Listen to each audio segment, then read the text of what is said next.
کیا آپ نے کبھی تنہائی میں بیٹھ کر اس بات پر گہرائی سے غور کیا ہے کہ اس لامحدود کائنات کا خالق، جس نے ان چمکتے ستاروں، پراسرار بلیک ہولز اور ان گنت کہکشاؤں کو ایک بے عیب اور حیرت انگیز توازن کے ساتھ مقصد کے ساتھ پیدا کیا، اس نے ہمیں یعنی انسانوں کو اس زمین پر بے مقصد اور تنہا نہیں چھوڑا۔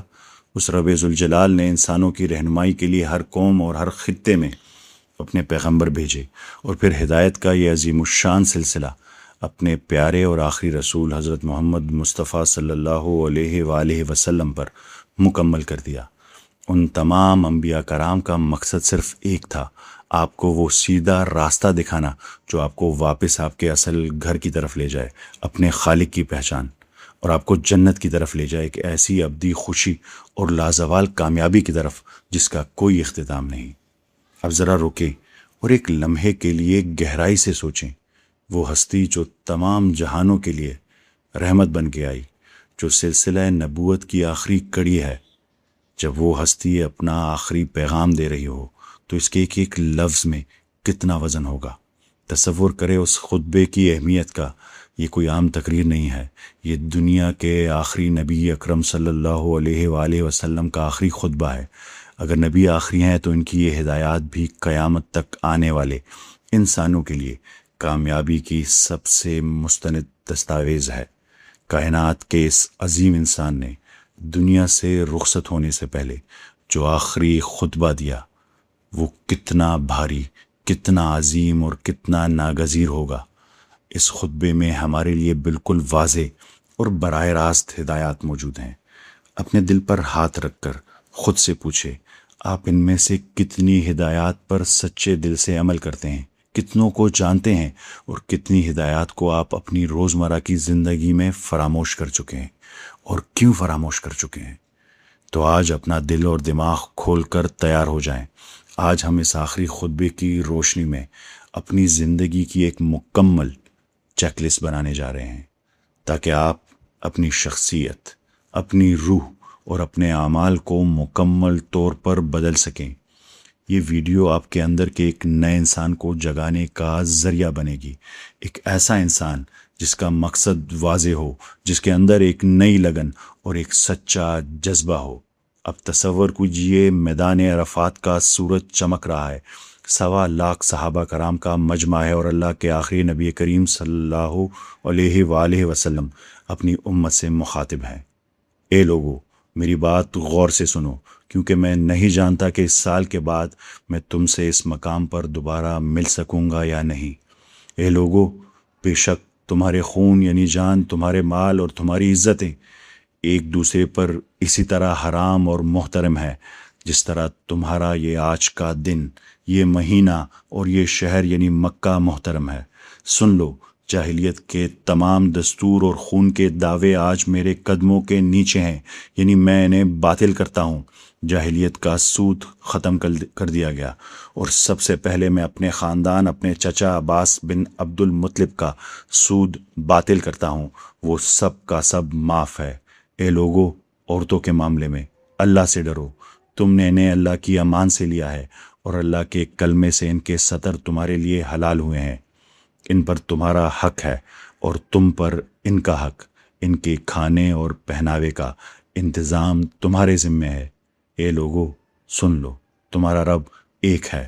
تمام انسان آدم اور حوا سے ہیں، کسی عربی کو اجمی پر، کسی اجمی کو عربی پر، کسی گورے کو کالے پر، اور کسی کالے کو گورے پر کوئی فضیلت حاصل نہیں سوائے تقویٰ کے۔ ہر مسلمان دوسرے مسلمان کا بھائی ہے، اور تمام مسلمان آپس میں بھائی بھائی ہیں۔ کسی شخص کے لیے اپنے بھائی کا مال حلال نہیں، مگر یہ کہ وہ اپنی خوشی سے دے۔ بس اپنے آپ پر ظلم نہ کرنا۔ میں تمہارے درمیان وہ چیز چھوڑے جا رہا ہوں کہ اگر تم اسے مضبوطی سے تھامے رکھو گے تو کبھی گمراہ نہیں ہوگے، اور وہ ہے اللہ تعالیٰ کی کتاب یعنی قرآن کریم اور اس کے نبی کی سنت۔ اے لوگو، میرے بعد کوئی نبی نہیں آنے والا، اور نہ تمہارے بعد کوئی امت پیدا ہونے والی ہے۔ بس اپنے رب کی عبادت کرنا، 5 وقت کی نماز پڑھنا، اپنے مہینے یعنی رمضان کے روزے رکھنا، اپنے مالوں کی زکوٰۃ خوش دلی سے دینا، اور اپنے حکمرانوں کی اطاعت کرنا، تم اپنے رب کی جنت میں داخل ہو جاؤ گے۔ جو لوگ یہاں موجود ہیں وہ یہ پیغام ان تک پہنچائیں جو یہاں نہیں ہے، اور ہو سکتا ہے کہ وہ بات والے ان احکامات کو براہ راست سننے والوں سے بہتر سمجھ سکیں۔ اور پھر آپ صلی اللہ علیہ وآلہ وسلم نے صحابہ سے پوچھا، تم سے میرے بارے میں پوچھا جائے گا تو تم کیا کہو گے؟ صحابہ نے عرض کیا، ہم گواہی دیں گے کہ آپ نے پیغام پہنچا دیا اور حق ادا کر دیا۔ تب آپ صلی اللہ علیہ وآلہ وسلم نے آسمان کی طرف انگلی اٹھا کر 3 بار فرمایا، اے اللہ گواہ رہنا، اے اللہ گواہ رہنا، اے اللہ گواہ رہنا۔ ذرا رکیے اور اپنے گریبان میں جھانکیے، یہ ہمارے آخری نبی کریم صلی اللہ علیہ وآلہ وسلم کی آخری وصیت تھی۔ یہ وہ الفاظ تھے جو انہوں نے دنیا سے رخصت ہونے سے پہلے ہماری کامیابی کے لیے ادا کیے۔ آج خود سے سوال کیجئے، کیا آج ہم نے واقعی ایک دوسرے کی جان، مال اور عزت کو محترم سمجھا ہوا ہے، یا ہم چھوٹی چھوٹی باتوں پر ایک دوسرے کی جان لے رہے ہیں اور عزتیں اچھال رہے ہیں؟ کیا ہم نے سود جیسی لعنت کو اپنی زندگیوں اور معیشت سے نکال پھینکا ہے؟ کیا ہم نے گھر کی عورتوں، اپنی ماؤں، بہنوں، بیٹیوں اور بیویوں کو وہ عزت، محبت اور حقوق دیے ہیں جس کی تاکید ہمارے نبی اکرم صلی اللہ علیہ وآلہ وسلم نے اپنے آخری خطبے میں کی تھی؟